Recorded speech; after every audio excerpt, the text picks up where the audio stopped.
Today we're diving into one of the most brutal and, honestly, one of the most overlooked chapters in American labor history, the Colorado Coalfield War.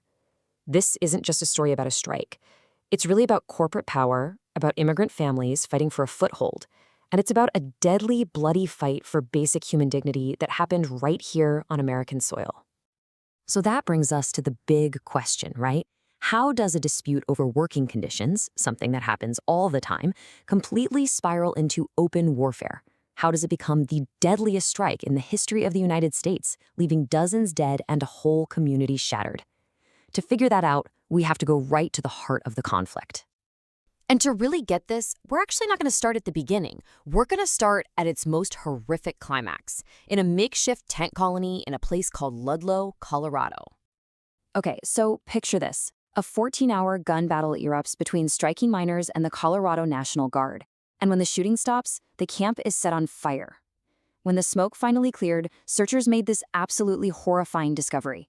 In a pit that was dug under a tent for protection, they found the bodies of 2 women and 11 children.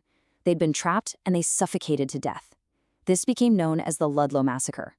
So, what on earth could possibly lead to a horror like that? We have to look at what started it all. To find out, we have to go back. We have to understand the conditions that would push thousands of men to risk their jobs, their homes, and, as it turns out, their lives and the lives of their families. At the very heart of all this was something called the company town. I mean, just try to imagine a place where your boss is also your landlord, and your grocer, and your mayor. Companies like the Rockefeller-owned Colorado Fuel and Iron, or CF&I, had total, absolute control. They set the prices for rent, for food, basically trapping workers in this never-ending cycle of debt.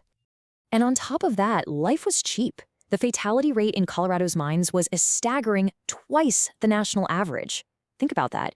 You were twice as likely to die on the job there. And sure, safety laws existed on paper, but they were pretty much completely ignored by the powerful mine operators. Every single day was a gamble with death, from cave-ins or explosions. So you can see the grievances were just piling up.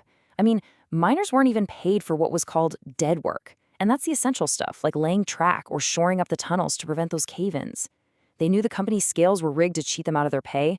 They were forced to buy from company stores with ridiculously inflated prices. The whole system was just designed to squeeze every last penny out of them. But here's the thing. Beyond better pay or safer conditions, as crucial as those were, their number one demand was this: recognition for their union, the UMWA.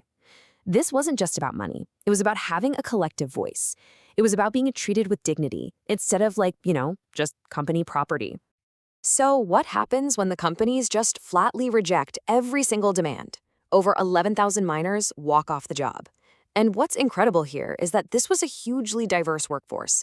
We're talking immigrants from over 30 different nations, speaking dozens of languages, but they were all united in this single cause.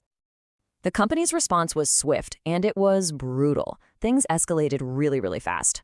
In September, as soon as the strike is declared, families are kicked out of their homes. They're forced to live in these tent colonies set up by the union.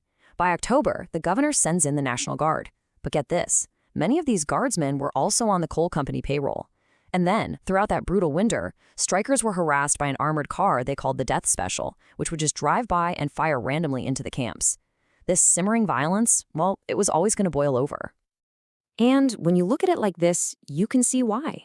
It was just an unbridgeable divide. The companies refused to give an inch, especially on recognizing the union. The miners, though, they were demanding pretty fundamental rights: fair pay, fair measurement, and just the enforcement of the laws that were already on the books. There was simply no middle ground to be found. The Ludlow Massacre wasn't the end of the violence. Not by a long shot. In fact, it was the beginning of an even deadlier phase of the conflict. When news of the deaths at Ludlow got out, especially the news about the women and children, it just sparked pure outrage. Armed miners launched what was basically an all-out war across southern Colorado.